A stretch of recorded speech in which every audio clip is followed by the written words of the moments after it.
Yo. Pabili po, kuya. Ay. Ilayin nyo. 100. Dalawang tray, kuya. 20 piraso daw doon. 20 piraso daw doon. 20 piraso daw doon. Akala ko 2 tray na bibilihin. Loko talaga tong asawa ng kapatid ni misis ko. Ayun. Ayun na. Sige. Okay guys, good morning. So maaga tayo ngayon. So dati 5 AM, ngayon 4 AM dito na tayo. And dinagdagan na natin yung ginawa natin. Tingnan nyo.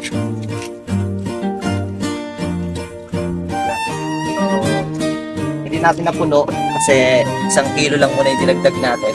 Pero marami-rami na rin yan guys. Let's see kung mapapaubos natin ngayong araw. Luto na tayo. Since na-upgrade ko na yung storage ng malunggay pandesal natin, eto na yung unang try na magbebenta ako ng 6 kilos. Mas maaga kami ngayon para makaluto agad. Medyo matagal-tagal din kami nagantay ng unang customer. Pero since nakaluto na tayo, ay bigay na lang natin agad order nila. Kapag mapaubos ko ngayong araw ang 6 na kilo, ay kada araw na ako magluluto ng ganito karami. Adjust lang ng adjust. Ang goal natin is makapaubos ng 10 kilo sa susunod. Malayo-layo pa tayo doon, pero hindi tayo titigil hanggat di natin nakukuha yung gusto nating makamit. Basta may gusto kang makuha, dapat talaga paghirapan mo. Marami kang pagdadaan ng pagsubok, pero wag na wag ka agad susuko. Sipag at tiyaga lang katapat niyan at tiwala sa may taas. Balang araw ay makukuha mo lahat din ng gusto mong makamit. Okay guys, time check, magka alas 6 na ng umaga. So eto na yung ating progress. Okay, so konti na lang, may mga naluto tayo.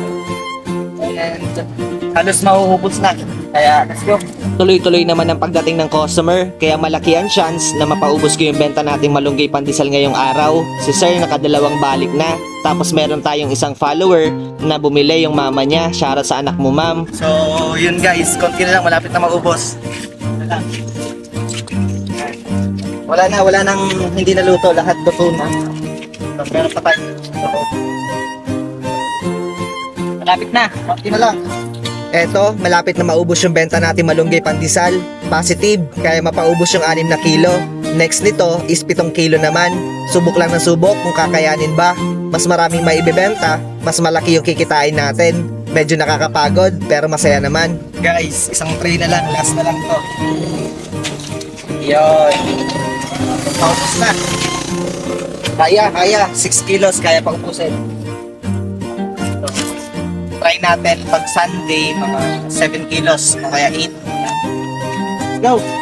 Eto na yung last 2 customer natin. Thank you Lord, sold out na naman tayo ngayong araw. Okay guys, so yun, ubos na. Last na yun. So, wala na. Ito is ubos na. Okay, 6 kilos, sold out na naman tayo ngayong araw. Kaya tara, let's go, ligpitan na. So hanggang dito na lang ako guys. Huwag nyo kakalimutan mag-like and share. Kita-kits sa ating next video. Salamat!